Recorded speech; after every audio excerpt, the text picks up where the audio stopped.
what is the status of each of those U.S.-funded programs related to religious tolerance? If you could share a list of that with me, I would really appreciate it. And what new assistance programs should we expect that the administration, maybe you can speak to this part, that the administration is going to promote?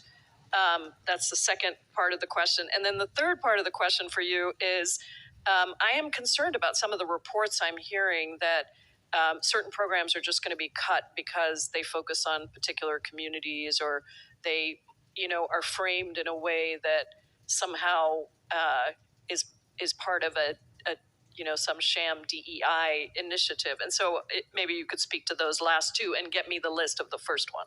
Sure. So I'm happy to follow up with the committee on the specific program we have across Africa. The administration is committed to using its foreign assistance effectively and strategically, and gets the most bang for its buck for American taxpayers, because ultimately we're responsible to the American taxpayers. So in terms of programming, I'm happy to give you the specific answers that you're looking for. In terms of the other questions you raised about specific communities being having greater assistance, I forget how you phrased it, more targeted programs. We want religious freedom for all communities, full stop. We don't want religious freedom for some communities. We want religious freedom for all religious communities, including those who don't practice faith.